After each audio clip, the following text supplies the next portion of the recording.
Ons lees die oordenking vir die 6de Desember uit Die Here is my herder met die vriendelike vergunning van Lizette Marie.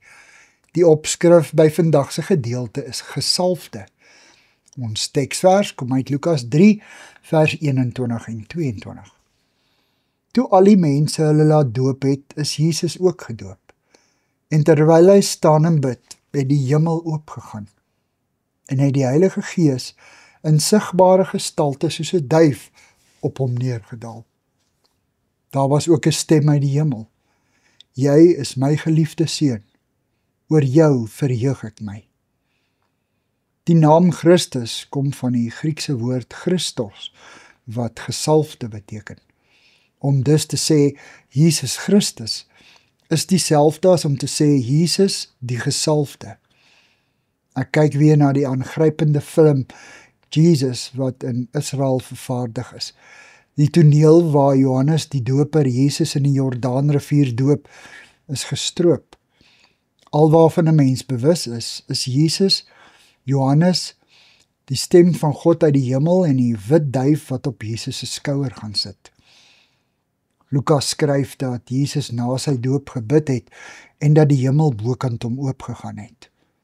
Daarna die Heilige Gees in sigbare gestalte soos 'n duif op hom neergedaal.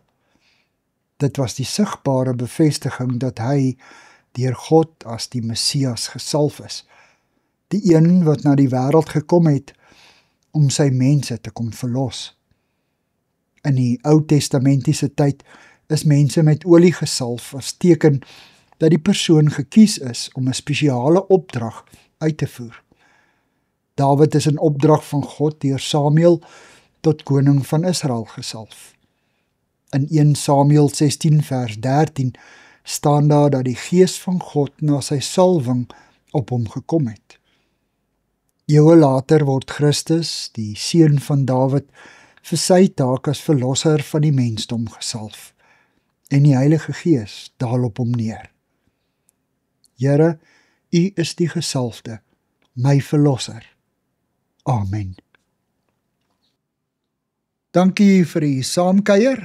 Ek deel Lizette se kontak en webblad besonderhede in die inligtingsparagraaf van hierdie voorlesing. Daar is ook skakels na voorlesings van Lizette se ander publikasies wat op hierdie platform beskikbaar is.